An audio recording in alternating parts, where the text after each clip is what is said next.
clac. En ce moment, je regarde de moins en moins de films et de moins en moins la télé. On va dire que 80% de ce que je consomme en contenu audiovisuel en ce moment, c'est du YouTube. Et je trouvais intéressant de vous proposer donc 3 chaînes YouTube que j'adore et que je vous propose de découvrir ensemble. Et pourquoi je fais ça avec ma main comme un Italien ?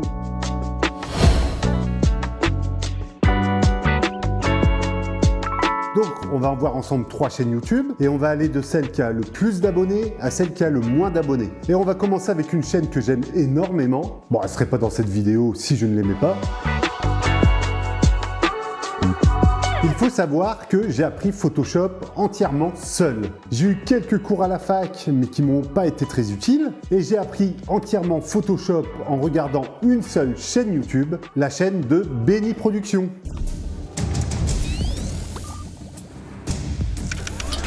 Donc Benny Productions a beaucoup d'abonnés, il a 2,2 millions d'abonnés, donc c'est pas une petite chaîne underground dont je vous parle, mais le fait est que c'est pas une chaîne française, le mec est des Pays-Bas, et je suis pas sûr que beaucoup de gens qui suivent ma chaîne le connaissent lui. Et en fait, le mec c'est un crack de Photoshop. Alors il n'y a pas vraiment de tutos sur sa chaîne, il y en a un ou deux, mais qui sont forcément pas ses vidéos les plus intéressantes. Par contre, il montre de A à Z comment il crée des affiches, des visuels forts. Il fait des comparaisons entre ce qu'il fait et ce que l'IA fait. Il a toujours des concepts très forts en vidéo et toujours liés à Photoshop. Et ce que j'adore chez ce mec-là, c'est qu'il fait tout seul et que c'est vraiment balèze. La DA de la chaîne est très belle, il y a des animations dans tous les sens. On a l'impression d'être aux États-Unis tellement c'est fou. Si je devais repenser ma chaîne et changer de DA, j'aimerais trop partir sur un truc comme lui il a fait. Et donc c'est en regardant toutes ces vidéos YouTube que j'ai appris comment utiliser Photoshop. C'est là où j'ai appris à faire mes miniatures et que j'ai aussi trouvé du boulot en tant que graphiste. Donc c'est un peu grâce à Benny Productions que j'ai trouvé du boulot derrière. Le mec fait même des vidéos où il utilise Photoshop pour créer du matte painting. Il a fait notamment un court-métrage sur Fallout qui est vachement bien.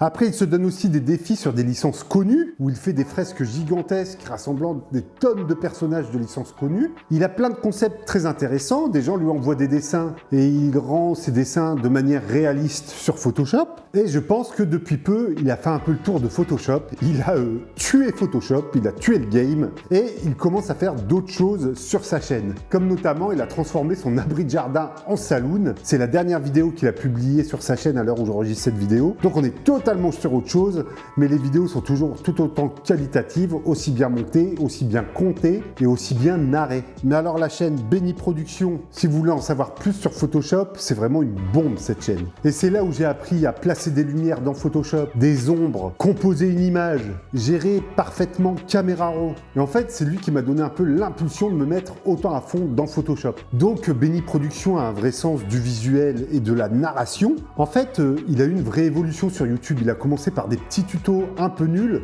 pour arriver sur des grosses productions concernant Photoshop avec des vrais concepts visuels narratifs forts, de la vraie fiction concernant Photoshop, et ça c'est fou. Et en fait c'est un mec qui inspire beaucoup, il te donne envie de créer dès que tu regardes ses vidéos. Le mec il te donne envie d'ouvrir Photoshop à 2h du matin. Et donc on va passer à la deuxième chaîne que je veux vous présenter, qui a 70 000 abonnés à l'heure où j'enregistre cette vidéo, et c'est la chaîne Back in Toys, tenue par Wawa. Salut à tous! Alors Wawa est un passionné de rétro gaming et ça se ressent énormément dans sa chaîne, et si vous aimez le jeu vidéo, vous allez absolument aimer sa chaîne. Il a 2 formats phares, un qui s'appelle Je viens chez toi, où il fait le tour de France, de Belgique, je crois qu'il a été aussi en Suisse, où il va visiter des collections incroyables, des collectionneurs de figurines, de jeux vidéo. Il a même été chez un mec qui collectionnait du Michael Jackson, du Coca. Mais quand je vous parle de collection, c'est des mecs qui ont des fois des hangars remplis. C'est les plus grands collectionneurs au monde. Et en fait, Wawa, quand il parle de collection, il est passionnant. C'est un vrai connaisseur, il sait de quoi il parle, c'est un vrai historien du jeu vidéo. Et en fait, le mec, je pourrais l'entendre parler pendant des heures. Moi, je le dis, hein, pour moi, les collectionneurs, le Graal, avant tout, c'est d'avoir une pièce pour exposer, quoi.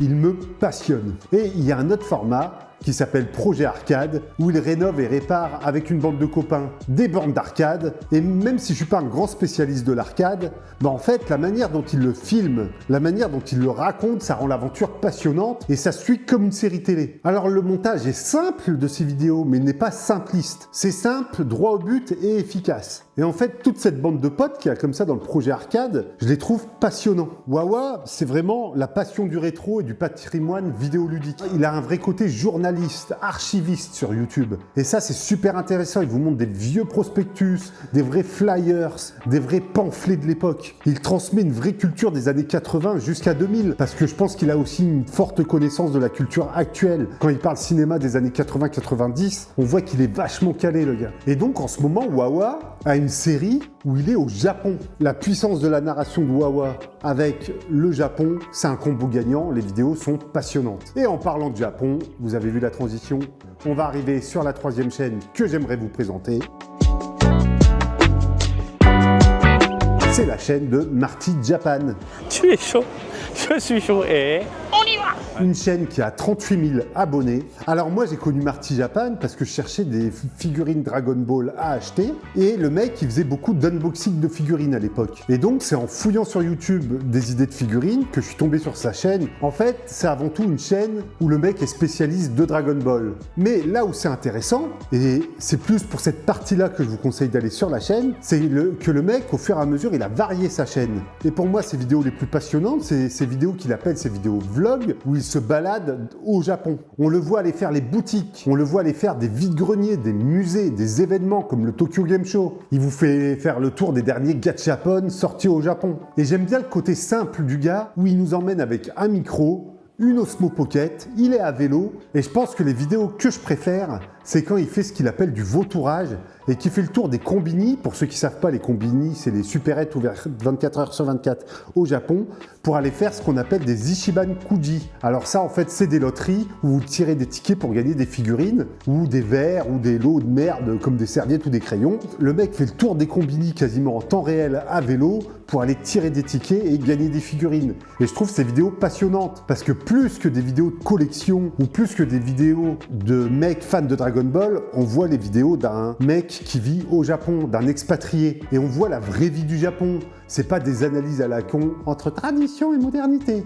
On voit le quotidien au Japon, tout simplement, en toute simplicité. Et c'est ça que j'aime bien. C'est que le mec se prend pas la tête et vous montre le Japon tel qu'il est. Moi qui suis allé 3 fois au Japon dans ma vie, j'ai jamais trop retrouvé l'ambiance du Japon dans des vidéos de gros youtubeurs japonais, autant que dans les vidéos de Marty Japan, où je vois le quotidien au Japon filmé de manière aussi simple et aussi concrète et véridique et réaliste. Mais vraiment, les vlogs, c'est ce que je préfère sur sa chaîne. Donc voilà, c'était sans doute une petite vidéo courte, mais qui me tenait à cœur pour vous parler de ces 3 chaînes YouTube. Si cette vidéo vous a plu, n'hésitez pas à mettre la cloche, à vous abonner et mettre un pouce bleu. Ça fait toujours plaisir. On est bientôt à 2000 abonnés, donc c'est vraiment le meilleur moyen d'aider la chaîne et de m'aider à progresser. Je vous remercie par avance. Moi, je vous dis rendez-vous pour une prochaine vidéo. Et d'ici là, allez bien vous faire en filmer. Allez, ciao!